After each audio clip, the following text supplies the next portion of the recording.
Vous proposez un projet de pension de famille qui comprendrait 23 logements de petite taille, CDF1 ou DF1+, dans cet ancien immeuble de style haussmannien dans la petite rue des Bernardins.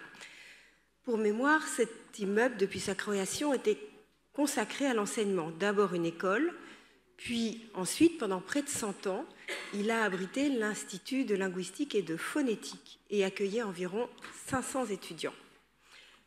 Pour rappel, nous avions déposé lors des séances du Conseil de Paris de mars 2021 un vœu demandant à ce qu'une part des logements soit réservée aux chercheurs et enseignants et à leurs familles. Cette orientation enseignement supérieur et recherche aurait permis de maintenir l'esprit de l'Institut de phonétique dans le quartier latin qui perd toujours plus de son passé universitaire. Malheureusement, ce vœu avait été rejeté. Par ailleurs, cet immeuble est situé dans un îlot très construit, très dense, qui est tout à côté du boulevard Saint-Germain, et les rares espaces de lumière et d'aération sont souvent d'uniques petits puits de lumière. L'immeuble qu'on considère aujourd'hui est constitué de 2 immeubles jumeaux, séparés par une toute petite cour qui s'apparente à un puits de lumière. En fond de parcelle, vous avez une extension en rez-de-chaussée cimentée qui est en L, avec une minuscule petite cour. Et ce bâtiment en L servait d'une part de chambre sourde et aussi une petite salle.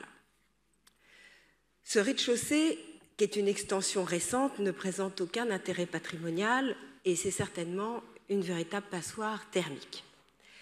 Je propose, par cet amendement, la suppression de ce rez-de-chaussée et la suppression de la petite cour cimentée, c'est-à-dire qu'on puisse faire l'abstraction totale sur cette parcelle, enfin sur cette cour, du ciment qui, aujourd'hui, impacte lourdement cette emprise.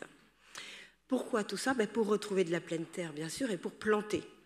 Planter un arbre, et si l'espace le permet, si on a suffisamment de place, eh bien, 2 arbres, ça pourrait être encore mieux. Ça permettrait d'apporter de l'aération, de la respiration, de la lumière, de la beauté végétale et de la qualité de vie pour les futurs pensionnaires. Ce qui me semble être une chose assez importante.